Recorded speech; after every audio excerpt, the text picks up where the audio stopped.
In today's video, I'm going to teach you how to use Notion for freelancers. This versatile tool can help streamline your workflow, organize your projects, and manage client interactions all in one place. We'll walk through the process step by step so you can effectively set up a workspace tailored to your freelancing needs. First, let's begin by logging into your Notion account. If you don't have an account, you can easily create one by visiting their website.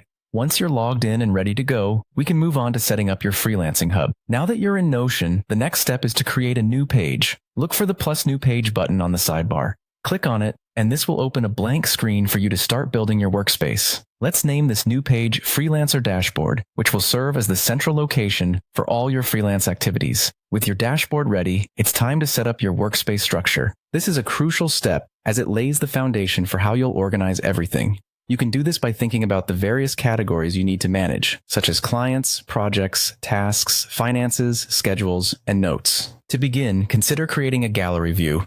A gallery view can provide you with a visually intuitive method to navigate projects and clients. It lets you use images and icons, making your workspace more engaging and accessible.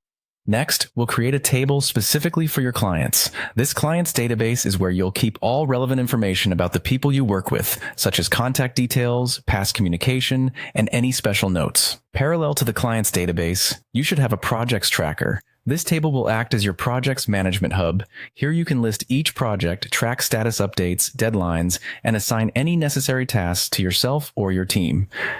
Speaking of tasks, you'll also want a database or to-do list for task management. This will ensure that you have a clear view of all the tasks at hand, their deadlines, and any priority levels assigned to them. Equally important is managing your finances. Create a database to track payments, invoices, and income. This section will help you visualize your financial health at a glance and keep everything in order for tax season. It's also useful to embed or create a calendar for schedules and meetings. Keeping track of your appointments will help you stay organized and prevent double bookings or missed meetings. Don't forget to include a space for notes, ideas, and resources. Having a designated table for these elements ensures that when inspiration strikes, you have a place to jot it all down and refer back to it later. As a final touch, personalize your space by using icons and covers to visually organize your database. Not only does this make the workspace more visually appealing, but it also enhances your navigation experience. With these steps, you've successfully set up a comprehensive and functional Notion workspace designed specifically for your freelancing needs. This personalized dashboard will help maintain clarity and productivity in your business ventures.